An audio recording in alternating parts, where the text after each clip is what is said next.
Muchas gracias, Dani. Primero que nada, el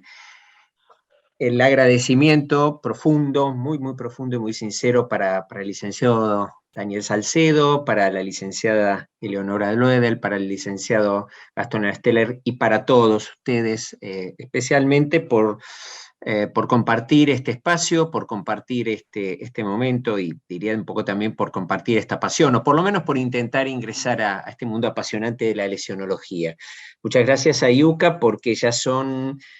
si no me falla la memoria, es el quinto año, el quinto curso consecutivo que tenemos.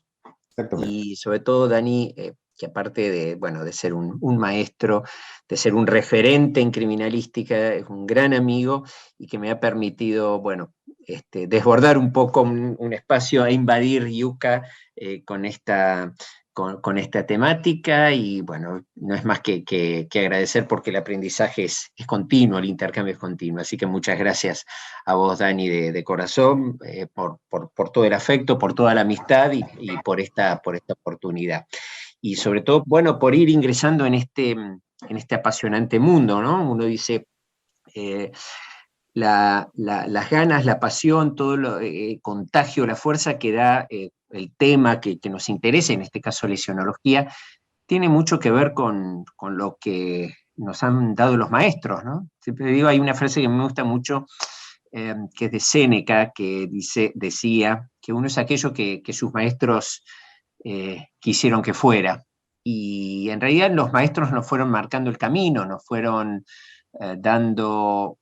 ese impulso, esas ganas, nos fueron contagiando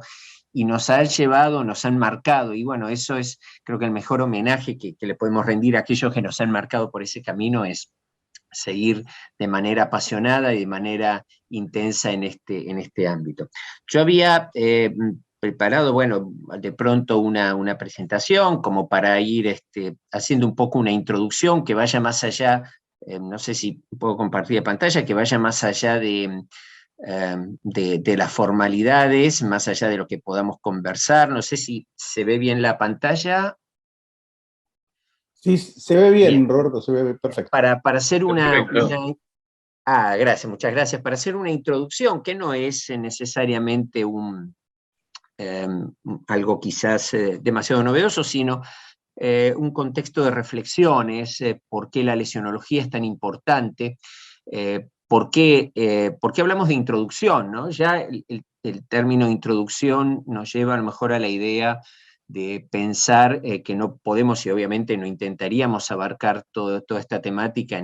en un solo día y que apenas estamos dando los primeros pasos para ingresar en un ámbito, en un terreno realmente apasionante, con su importancia actual. Ahora, cuando pensaba en esta primera charla, en este primer encuentro, y sobre todo en base al título, digo,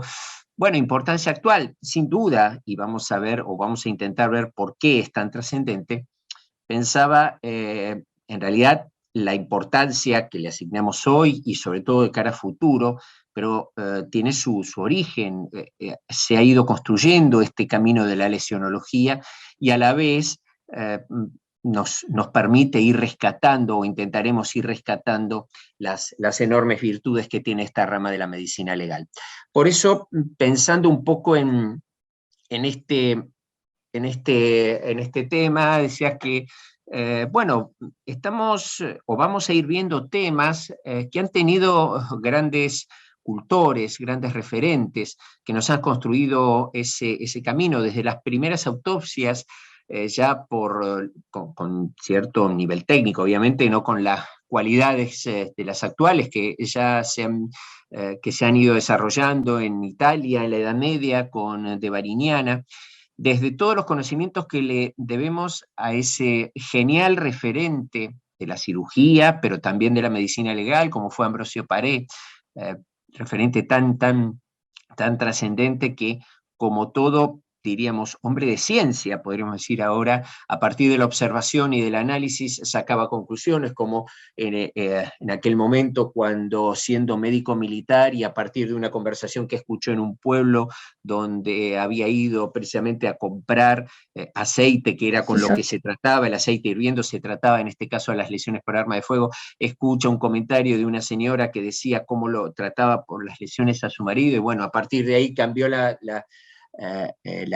terapéutica en el momento, y a la vez dio un cambio trascendental en la historia de los tratamientos de las lesiones por arma de fuego, más allá de todo lo que describió, y algunos signos que veremos en el capítulo en el ámbito de las asfixias, sobre todo en las ahorcaduras, el signo de Paré, que le debemos tanto a este extraordinario cirujano francés, Marcello Malpighi, sin cuyos aportes no solamente la investigación médico-legal, sino la criminalística no hubiera trascendido, por lo menos a partir de las descripciones y de los estudios de las estructuras de la piel. Y 4 referentes que ponemos ahí abajo, no porque sean inferiores, sino porque constituyen sin duda el Olimpo de la medicina legal del siglo XIX. Polyte Camille Broardel, tanto le debemos a este extraordinario autor francés, que incluso ha impactado por sus declaraciones en causas, en juicios orales famosos en Francia en su momento, y que de hecho han marcado la investigación médico-legal. Alexandre Lacassagne, un brillante, probablemente uno de los más grandes referentes en las lesiones por arma blanca. Edward Ritter von Hoffmann, el maestro de la escuela vienesa, vamos a verlo, si bien lo vamos a mencionar obviamente en lesiones por proyectil de arma de fuego, el signo que lleva su nombre, el Schurkanal o el canal de Hoffmann-Haverda, es muchísimo lo que se le debe a este gran referente de la medicina legal austríaca y de hecho europea y continental. Ambrose Tardieu, que ya por 1860 hacía las primeras descripciones de las lesiones que se podían evidenciar en los síndromes de maltrato infantil, infanto-juvenil, pero también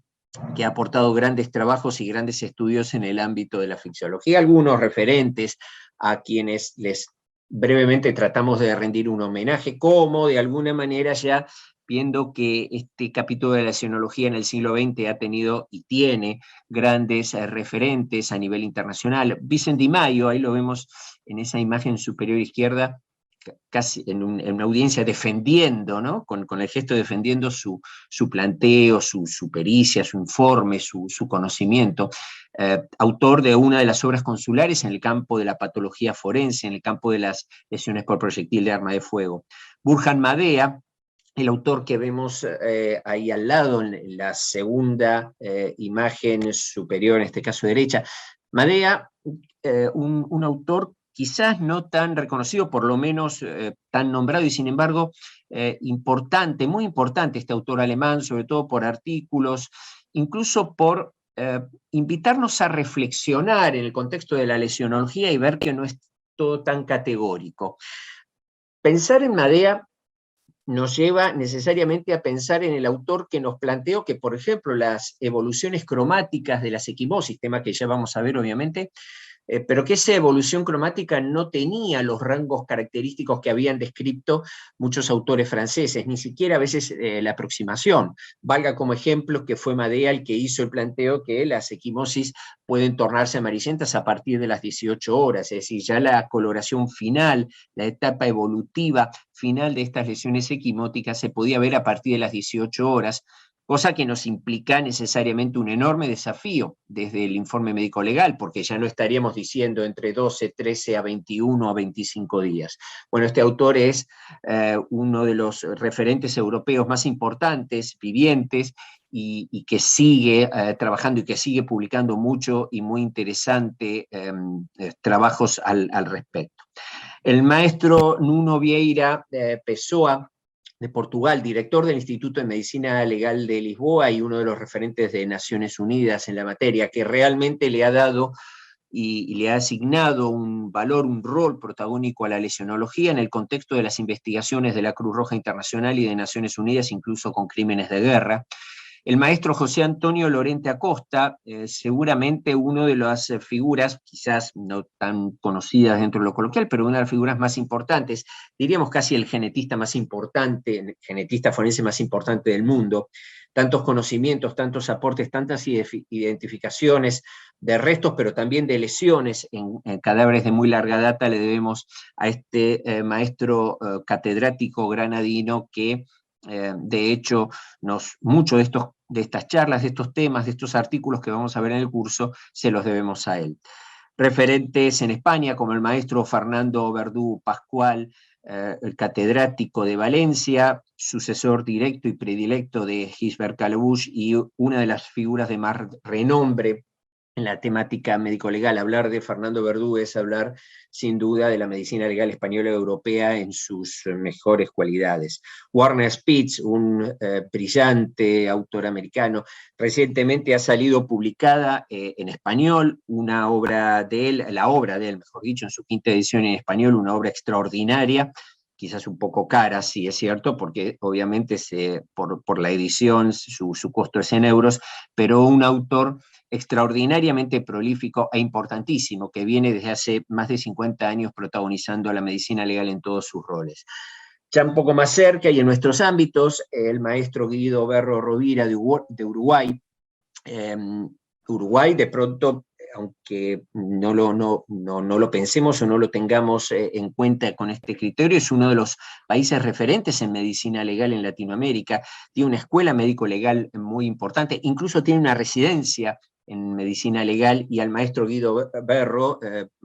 nombrado, designado ya como catedrático, como académico en España, es uno de los referentes, y aparte la oportunidad siempre de que nos sume conceptos, conocimientos, análisis lesionológicos, sobre todo interpretaciones de casos complejos, que con la sabiduría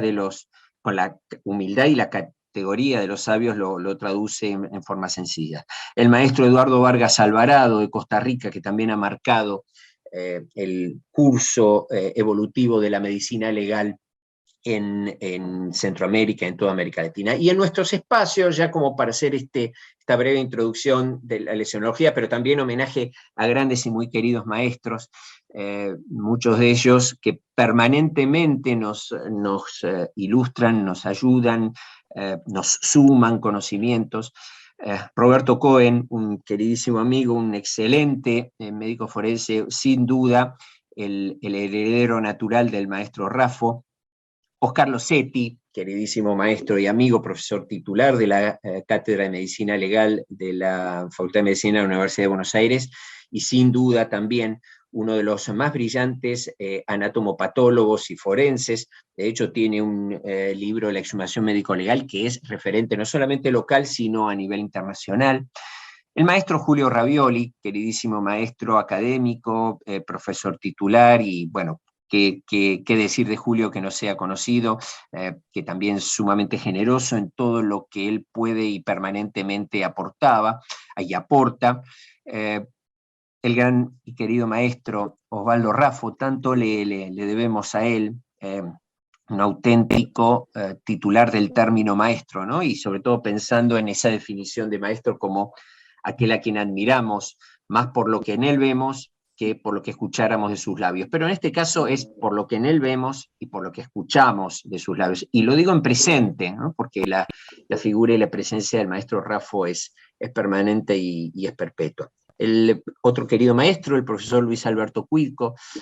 quien ha marcado un rumbo en el ámbito de la medicina legal y especialmente en el contexto de la investigación de los delitos y de los abusos contra la integridad sexual. El doctor Jorge Erfstein, un referente formado en la escuela americana y sin duda, a pesar de ya estar casi retirado de la actividad como director de la morgue judicial, uno de los más importantes médicos forenses que ha dado nuestro país. Y todos referentes a quienes también le debemos ese impulso y esa fuerza en la lesionología y la medicina legal. Nerio Rojas, quien introduce allá por 1924 la carrera de especialista en medicina legal en la Facultad de Medicina de la Universidad de Buenos Aires, el primer curso considerando muchos países que lo han tomado. De hecho, muchos maestros, muchos formadores, muchos replicadores en sus países lo han hecho a partir de esta escuela creada por Nerio Rojas. Mencionamos antes a Vargas Alvarado. Bueno, Vargas Alvarado se formó en la Argentina, se formó en la Cátedra de Medicina Legal a partir precisamente de la creación, el impulso que le ha dado Nerio Rojas, que ha marcado el camino, que ha marcado ese transitar apasionante de la medicina legal y especialmente de la lesionología. Y el maestro Emilio Federico Pablo Bonet, también un referente en el tema, autor de vastísimas obras y sobre todo de una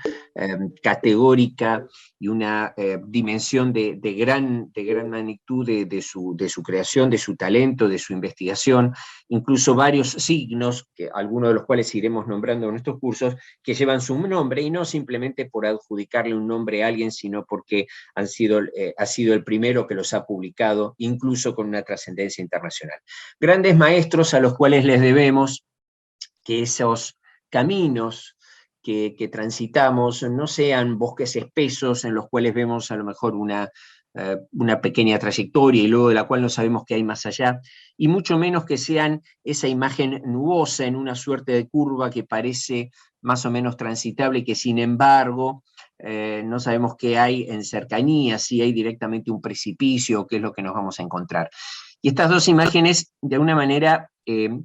me llevaban a pensar en cómo podíamos ilustrar el campo de la lesionología, el campo del estudio de la rama de la medicina legal que estudia o que analiza las lesiones, su efecto, su mecanismo, su producción y los tipos que posee. Sobre todo porque en algunos casos la lesionología pareciera simple, de pronto describimos una lesión, su mecanismo, data, evolución y sus características.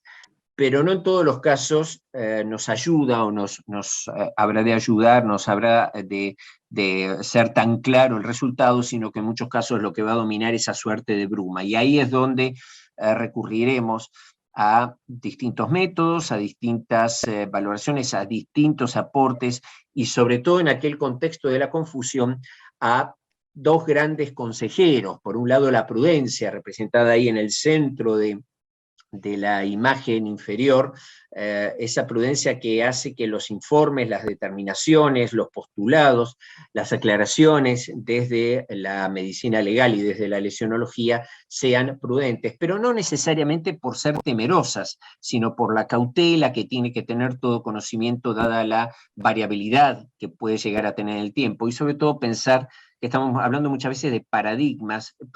que tienen un tiempo determinado, verdades o supuestas verdades que están en un tiempo determinado. A esa prudencia le sumamos el aporte, la gráfica, la fuerza, la contundencia de la sabiduría, o por lo menos del conocimiento, ahí representado por la imagen de Atenea, la diosa del saber de los griegos, pero sobre todo con ese aporte que hace y que junto con esa prudencia terminan construyendo el informe, la expresión, la experticia, lo que va a ser la información médico-legal en ese contexto. De allí que toda esa prudencia y toda esa sabiduría debe estar reflejada en el trabajo, en un trabajo metódico, en un trabajo pormenorizado, basado en bibliografía, también basado en conocimiento y siempre con la cautela propia, en todo caso, de esa investigación detallada, objetiva y analítica. Así estamos en ese camino que busca, ante todo, tratar de brindarle respuesta a los problemas del derecho. Ahí vemos esa imagen de la justicia con los ojos vendados para no ver, con la firmeza de la espada y con la balanza en el sentido de la búsqueda del equilibrio, pero que lo que hace es demandarnos de alguna manera, pedirnos, exigirnos, solicitarnos una colaboración para aclarar aquellos puntos que son dificultosos, y puntos que estarán dados, como vemos en algunas imágenes, desde el diagnóstico de certeza, desde el diagnóstico histológico, con las técnicas correspondientes, pero también con el aporte, la correlación, el nexo de causalidad de objetos que pudieron haber sido imputados o comentados o referidos como los causantes de algún tipo de lesión o directamente en el contexto de una escena, de un lugar del hecho, donde aparece un cuerpo y sobre los cuales se desarrollarán muchas o pocas teorías, pero tiene que ser a partir de ese fundamento científico de la lesionología que podrá llegar a sacar sus conclusiones, y a la vez interpretar esas imágenes con los objetos hallados y ver esa correlación que la misma puede llegar a tener. Ahora, este estudio lesionológico o esta importancia de la lesionología no es necesariamente nueva. Si bien hablamos de importancia actual, también esos conocimientos nos permiten saber, o por lo menos ir hacia atrás y ver cuáles habrían sido las causales que justificaron muertes, lesiones o hallazgos que para el momento siempre estuvieron bajo el abrigo de la duda, y que el tiempo nos permite, a partir de estos conocimientos, insisto, aclarar un poco de qué se trató. Y por eso, la primera imagen que se me ocurre al pensar en esa capacidad retrospectiva, analítica de la lesionología, vamos un poco hacia atrás y llevamos a 3250 años antes de Cristo, con ese personaje. Ustedes van a decir, bueno, realmente no pareciera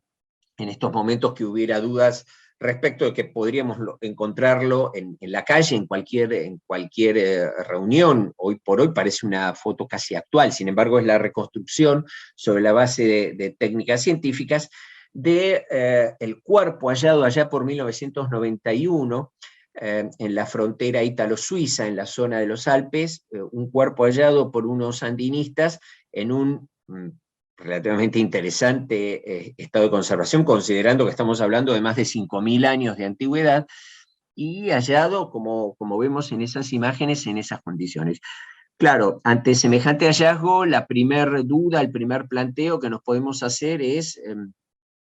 si hay alguna posibilidad de establecer quién era, qué características tenías y cuál podría haber sido la causal de muerte. Considerando en una visión a priorística, diríamos, es algo difícil. Sin embargo, los estudios, los avances lesionológicos, más los elementos y los recursos técnicos de diagnóstico, nos han permitido ir avanzando y correlacionar que elementos que para esa época tenía este sujeto, que de hecho tenía en cercanía esta arma y que fue la que le provocó la lesión, que se pudo determinar, diagnosticar a partir de estudios radiológicos. Bueno, ya fue cerrando de alguna manera la construcción de la lucha que tuvo este personaje, así reconstruido por técnicas científicas, que precisamente en su ida, luego de un enfrentamiento con otro grupo tribal,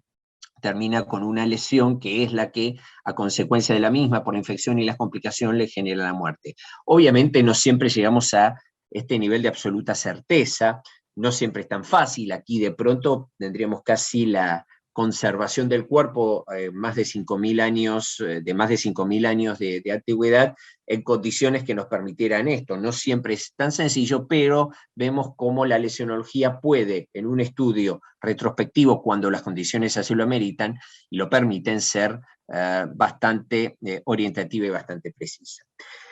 En este contexto de la introducción a la lesionología, en lo personal siempre me interesó, lo hemos conversado y compartido muchas veces con el profesor Losetti, cómo el estudio de las lesiones puede tener no solamente esta importancia para establecer las causales de muerte, sino incluso una significación de mucho peso, de mucha fuerza, en el contexto histórico, incluso podría haber estado relacionado con el contexto del derecho. La imagen, el cuadro, nos lleva a 44 años antes de Cristo, allá por el 15 de marzo, cuando Julio César es rodeado por un grupo de más de 50 personas que había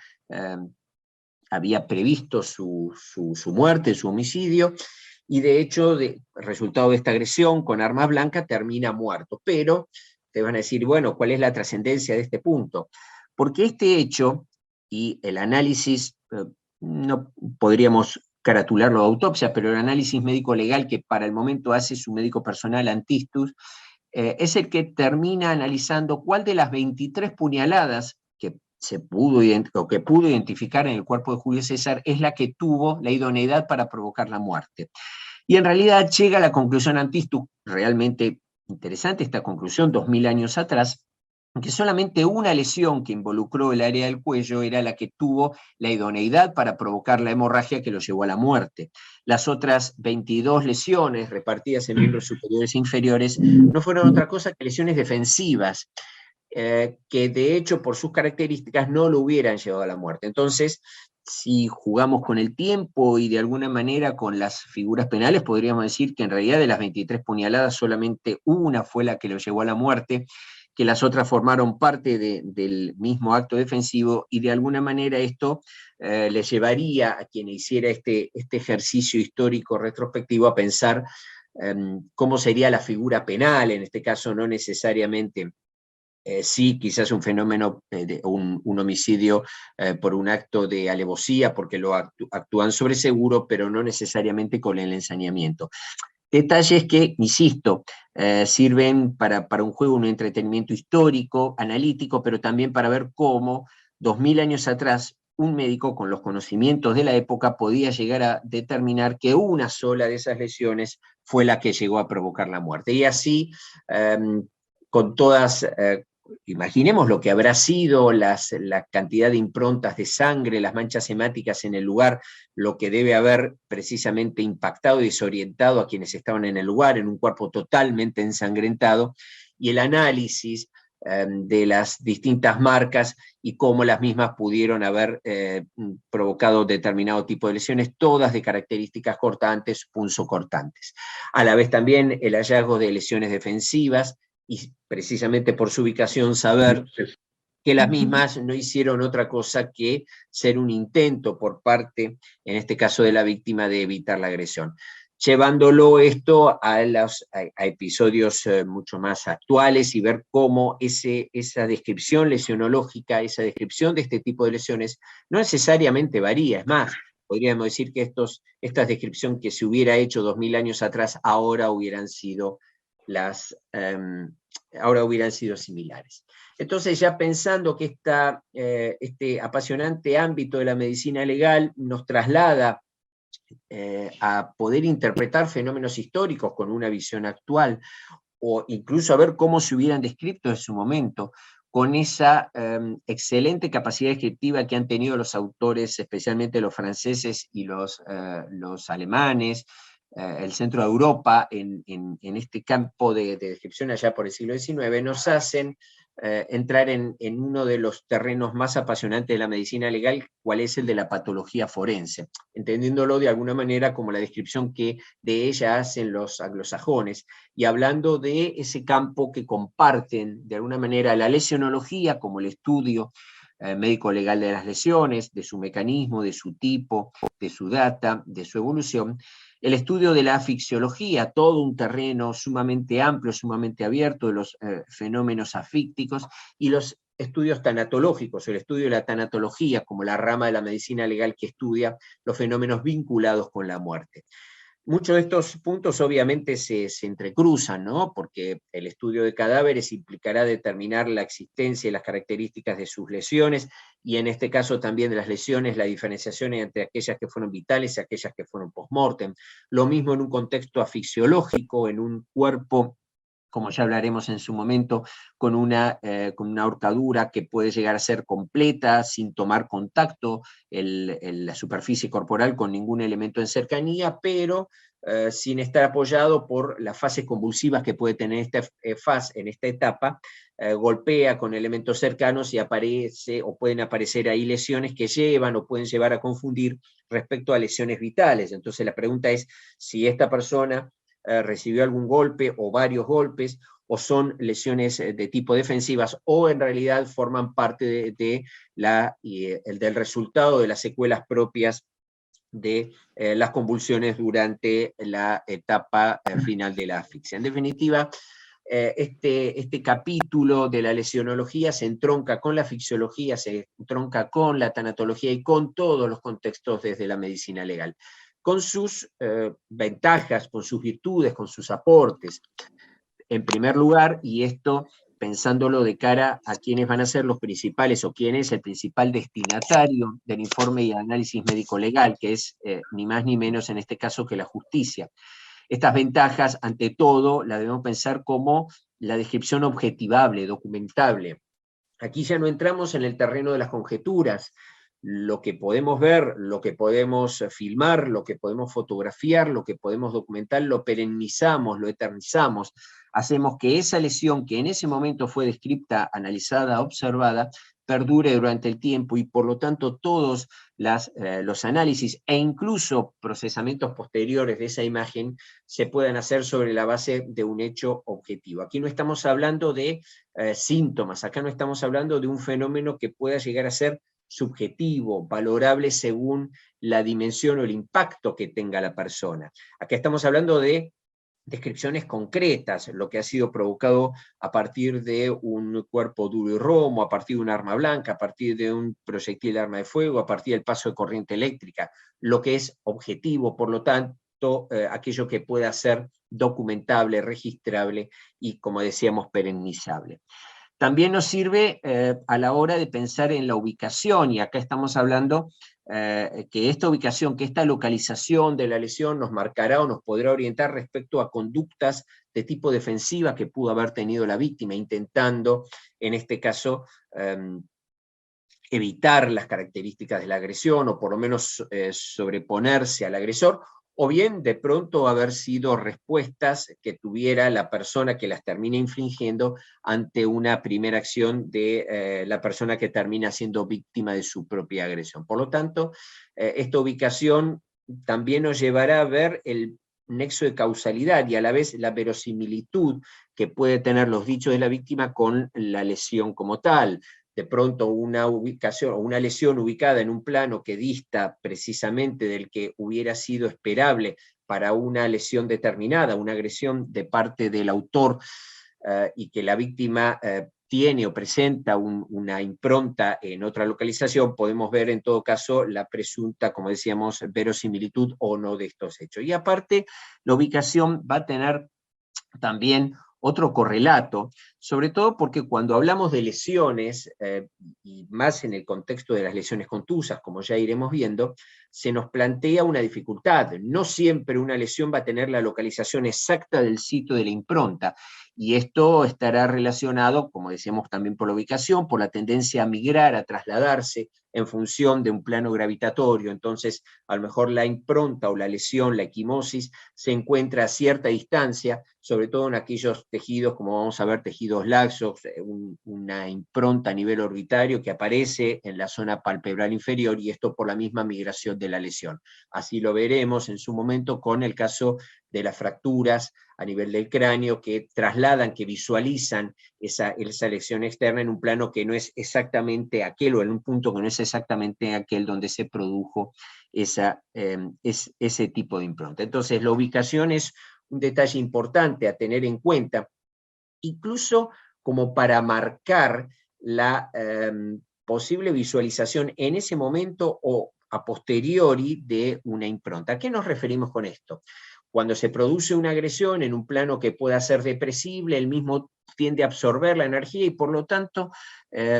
quizás esa agresión no deja una marca, una impronta a nivel de la piel, la cual podrá sí observarse con el correr de los días, y esto por la migración, sobre todo cuando la lesión originaria ha sido en un plano profundo. Por eso ya lo iremos viendo, pero es importante la cautela en esta determinación y considerar siempre que el sitio donde la persona recibió o habría recibido la agresión puede tener en el momento de la observación una lesión, o la misma puede evidenciarse con el correr de los días. Otra de las ventajas, entonces, no solamente lo objetivable, lo documentable, la importancia de conocer la ubicación de la lesión, es la cantidad de las mismas, lo cual nos permitirá incluso aproximarnos, a veces no con la exactitud que se requiere, pero sí aproximarnos respecto a que sean estas lesiones coincidentes en el momento de la agresión, o que por el contrario estén dando una imagen o que estén graficando hechos reiterados en el tiempo. Entonces estamos hablando de lesiones crónicas con características evolutivas particulares, con distinta coloración, con distinto tipo de mecanismo de producción. Entonces esa cantidad puede hablar de múltiples agresiones en un momento o de agresiones reiteradas en el tiempo. Pero también puede llegar a ser un elemento digno de analizar para evitar engaños o supuestas confusiones. ¿A qué nos referimos? Es ley, prácticamente es un apotegma muy conocido en el contexto de la medicina legal, decir que la ausencia de evidencia no es evidencia de ausencia. Esto puede significar que una persona pudo haber recibido una multiplicidad de golpes, una multiplicidad de agresiones en un mismo momento, y sin embargo, la cantidad de lesiones que sea evidenciable,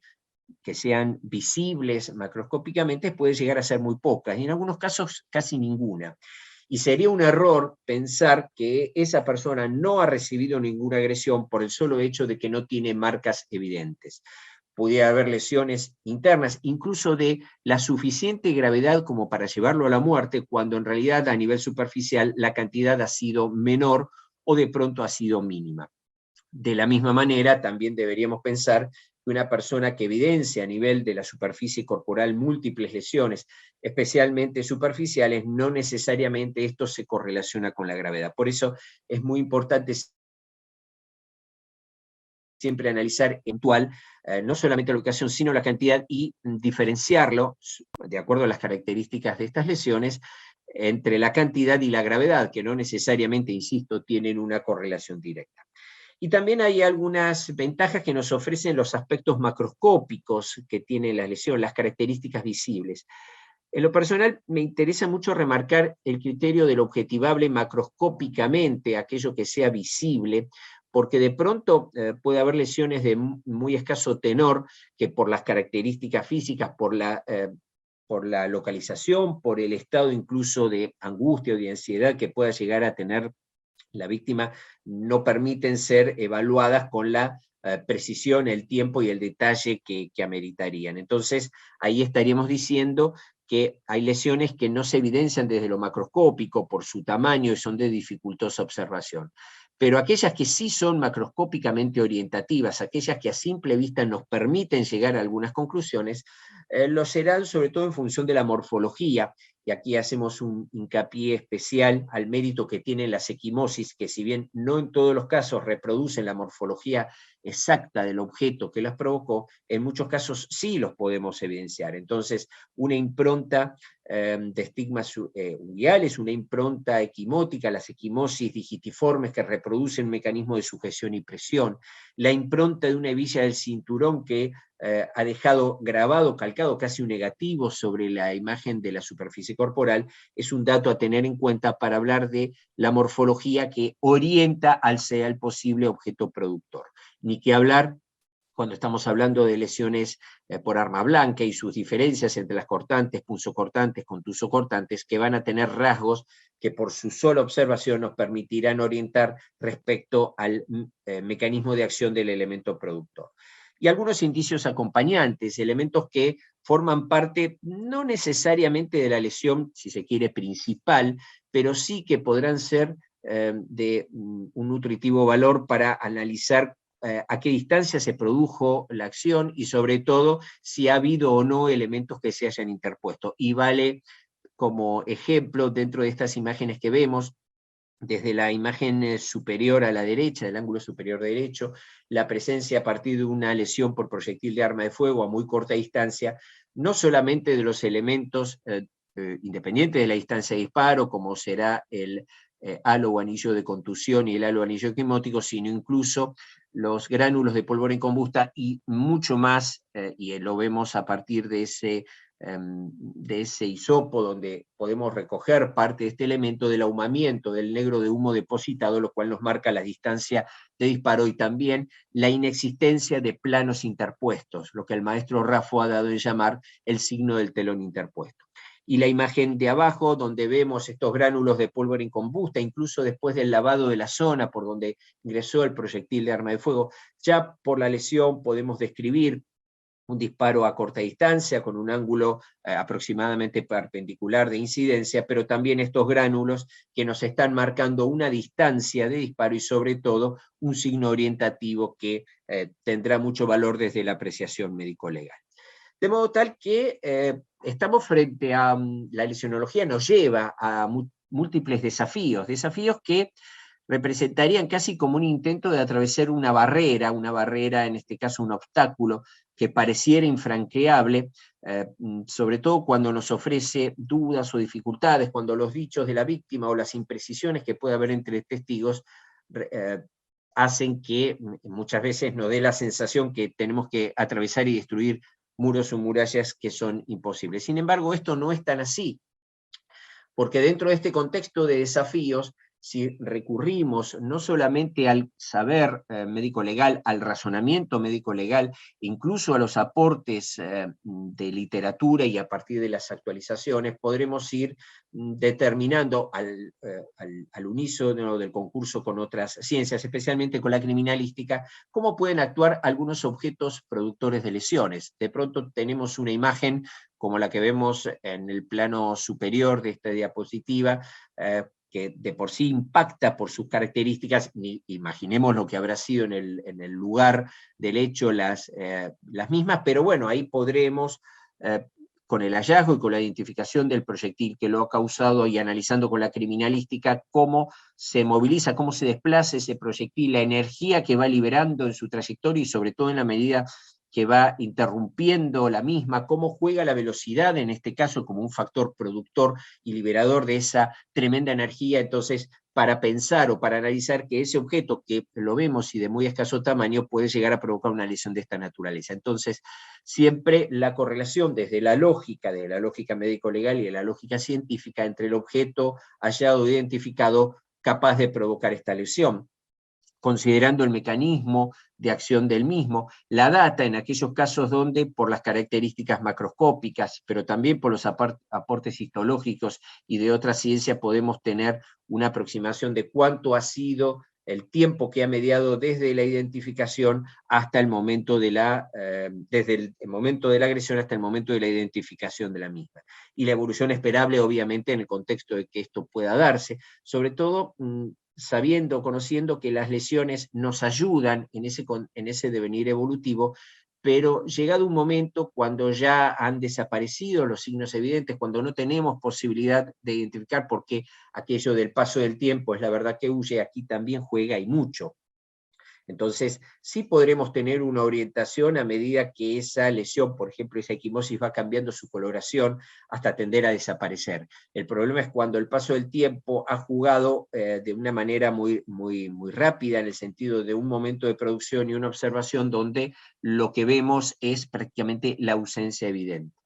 Y los diagnósticos diferenciales. En el contexto lesionológico es muy rico esta información, porque de pronto podemos encontrar un cadáver que presenta una impronta abdominal verdosa, pero la pregunta es, ¿estamos frente a una mancha verde abdominal, fenómeno propio de los fenómenos cadavéricos, ya de la conversión de los inmediatos en mediatos, lo que nos está marcando de alguna manera que se inician los fenómenos putrefactivos? O por el contrario, estamos ante una lesión de tipo equimótica que quedó estancado en esa coloración por su propio devenir evolutivo. Ni que hablar cuando tenemos que diferenciar entre livideces, un fenómeno cadavérico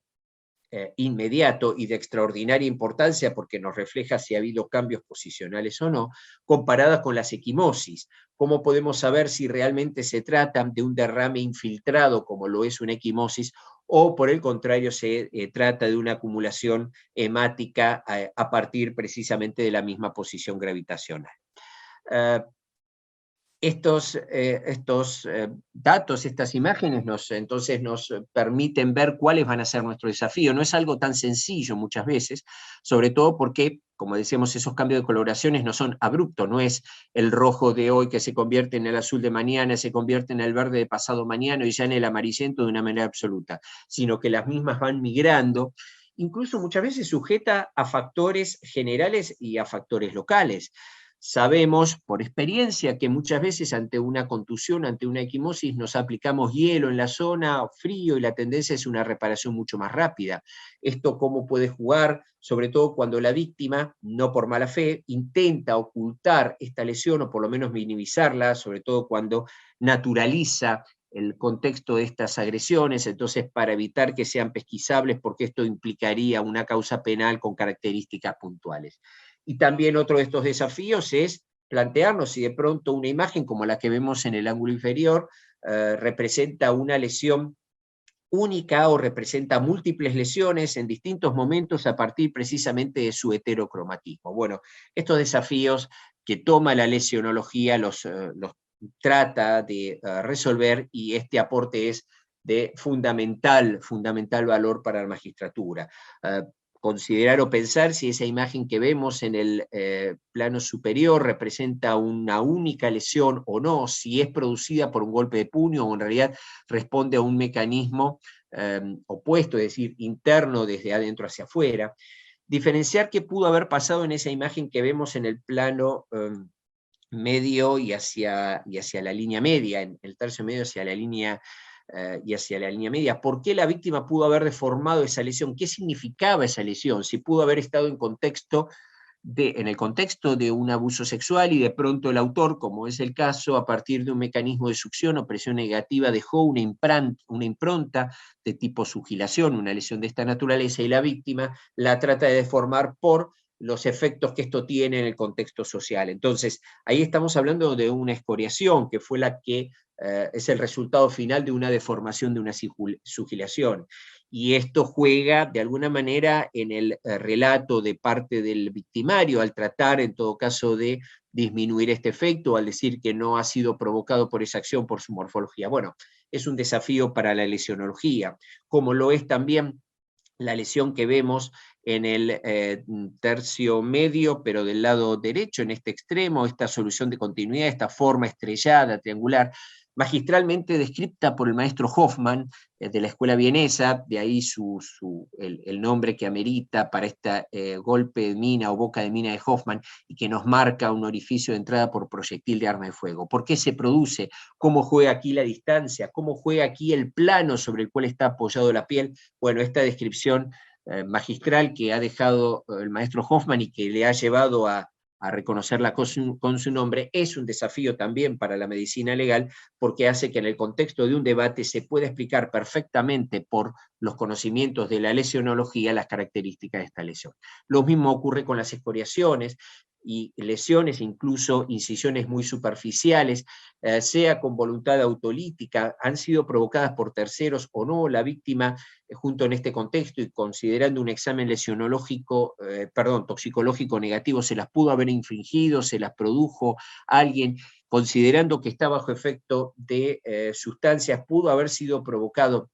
a partir de la acción de inmovilización, lo que Broardel llamaba anestesia previa. Bueno, todo esto formará parte de ese desafío lesionológico de interés y de aporte para la justicia. Lo mismo, y aquí, como decíamos, en cuanto a las livideces, observamos esas diferencias de coloración, sobre todo bien llamativas, y en el centro de esa imagen provocada por un mecanismo de presión. Y bueno, eso ya nos está mostrando por sus características que estamos frente a livideces móviles, como ya veremos en su momento, aquellas que van a ir transponiéndose con el cambio de posición del cadáver, y eso ya nos está diciendo mucho, porque ese cuerpo que presenta ese tipo de cambio de coloración tiene una data de muerte menor a las 10-12 horas, momento en el cual, si hiciéramos ese cambio posicional, las livideces que ya estaban instauradas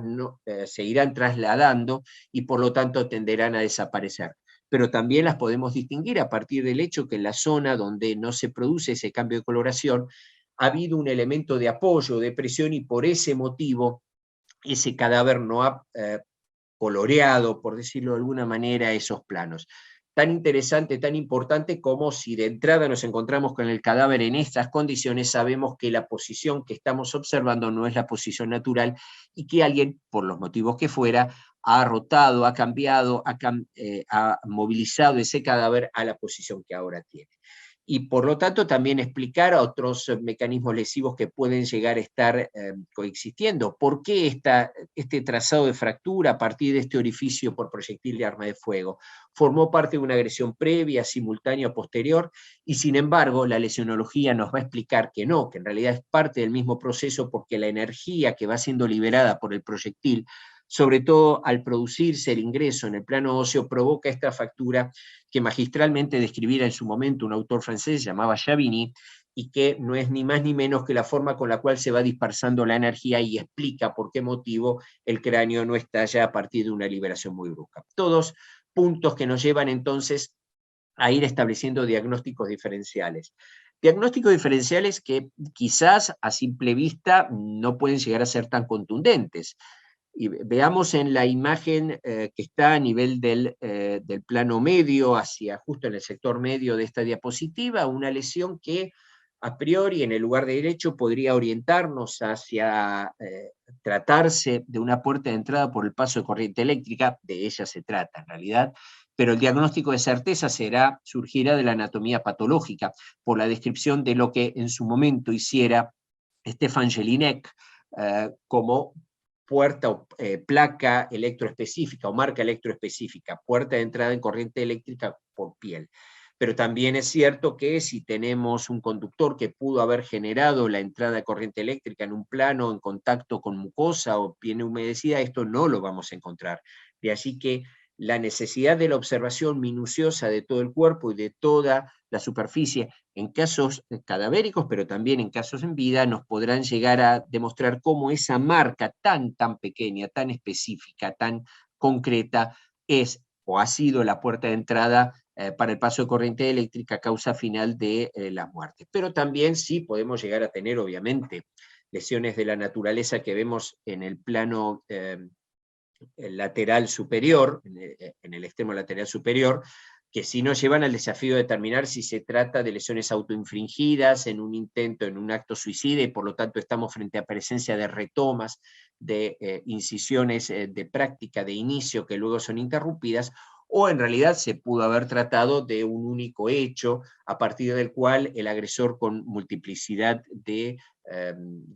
por una carga muy importante de ira, de odio, ha provocado estas lesiones. En este caso estamos frente a un acto suicida, no obstante lo cual los múltiples ensayos de estas lesiones nos pueden llegar a generar estas dificultades, pero también la necesidad de establecer, obviamente, si se trata de lesiones vitales o no, y con la descripción de un mecanismo inciso cortante, en este caso del apoyo y el deslizamiento de un objeto que actúa por filo. O de pronto nos podemos encontrar con una lesión que si no la observamos, si no observamos la superficie corporal con mucho detalle, puede pasar inadvertida, y mucho más cuando está en un plano posterior, en este caso en región cervical, o pudiera estar cubierto por cabellera y que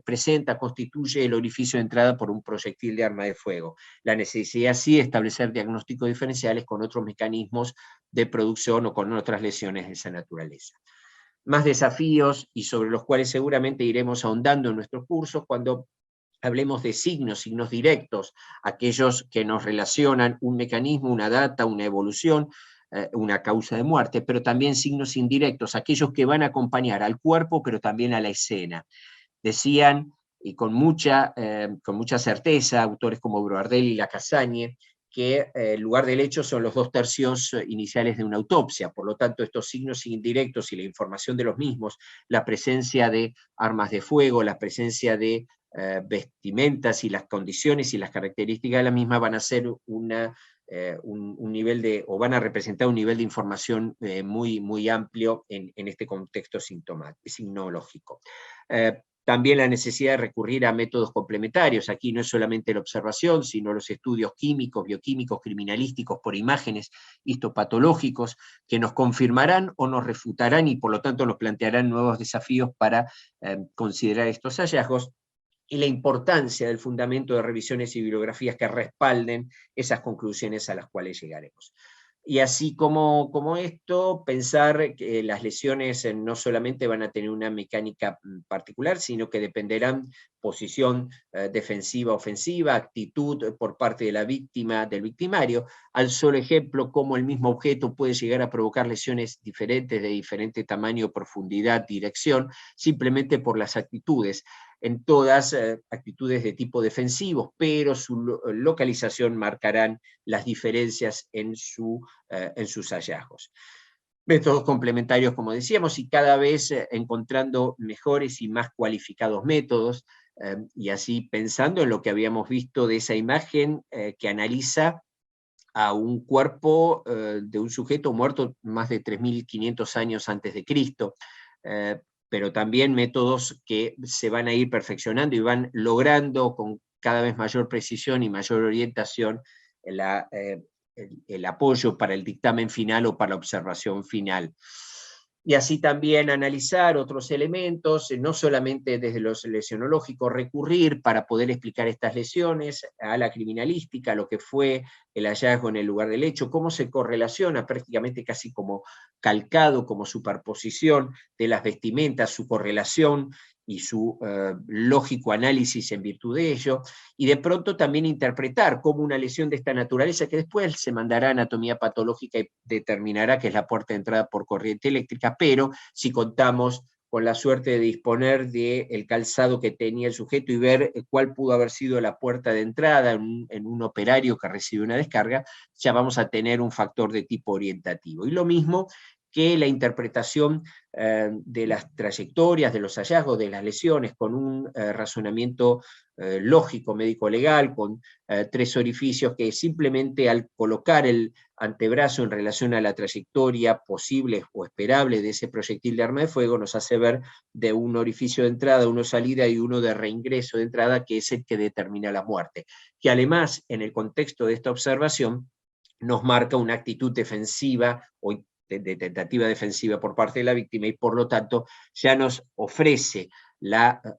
seguridad de que la víctima estaba consciente de esta situación e intentó de alguna manera evitar las consecuencias finales. A esto le sumamos bibliografía, a esto le sumamos estudios, la importancia de los trabajos, de actualizaciones permanentes, las actitudes, como vemos en este excelente trabajo, obviamente estaremos aportando bibliografía permanentemente en nuestro curso, pero a estos trabajos que nos muestran sobre todo las reflexiones sobre cuál es la actitud a seguir en estudios histopatológicos,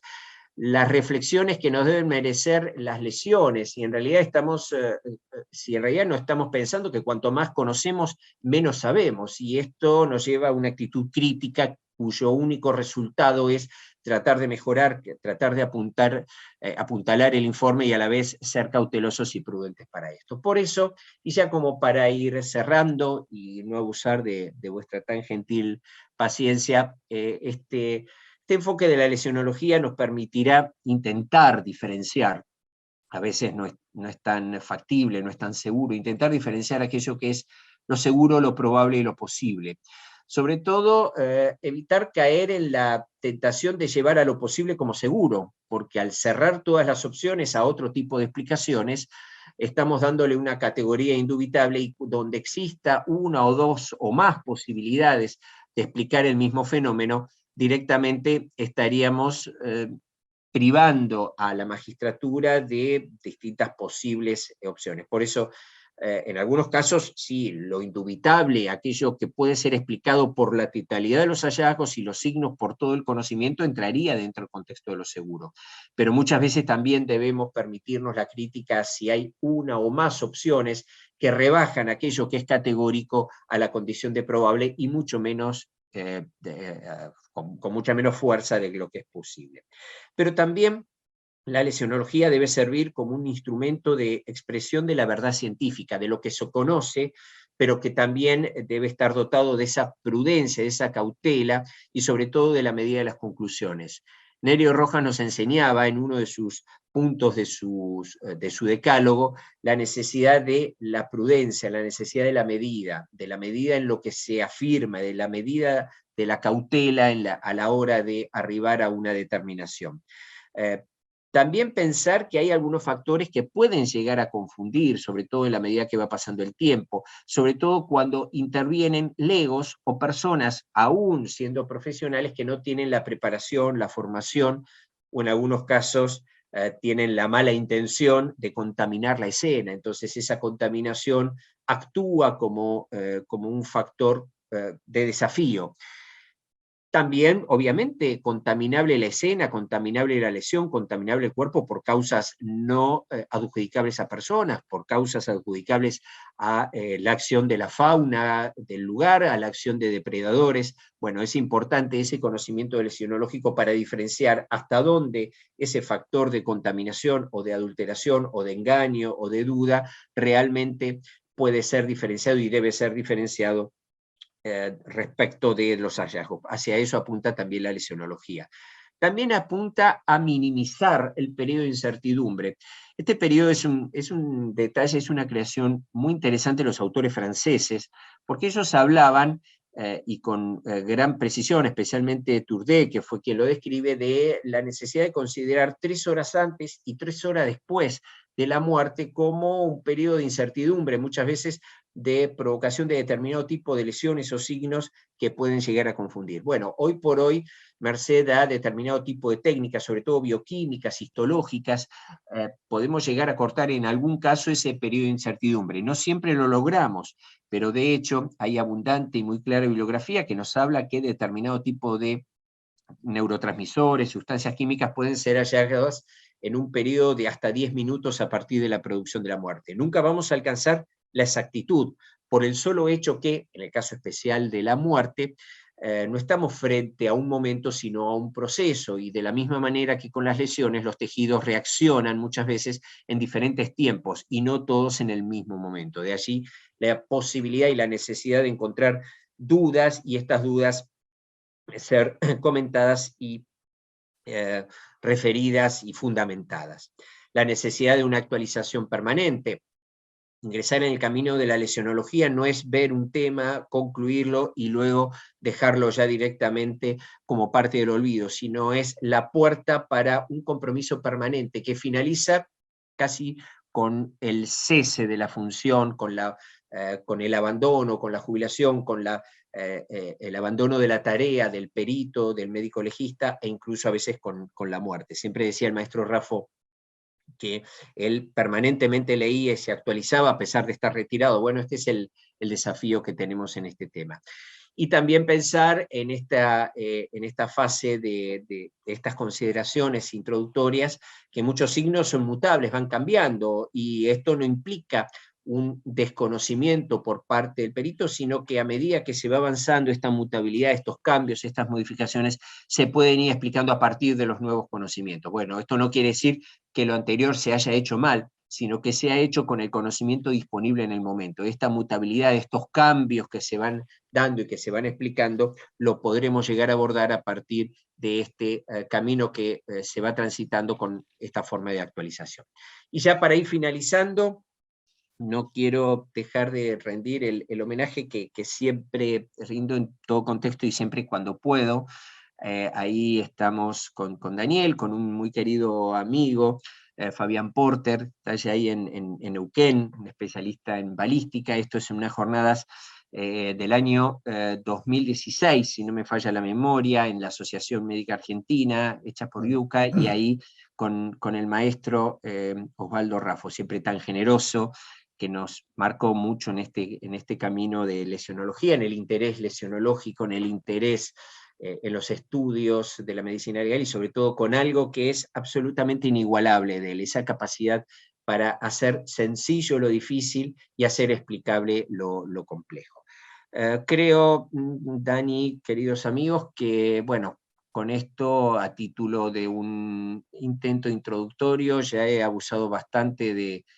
vuestra paciencia y de vuestro tiempo, y simplemente invitar a partir de esta introducción a recorrer un camino que es seguramente tan apasionante como el que más. Bueno, muchas gracias. Nuevamente, adiós, buenas tardes a todos. Abrazo. Gracias. Bueno, buenas noches, Gracias. muchísimas gracias. Los saludos a todos y nos encontraremos en estos cursos. Buenas tardes.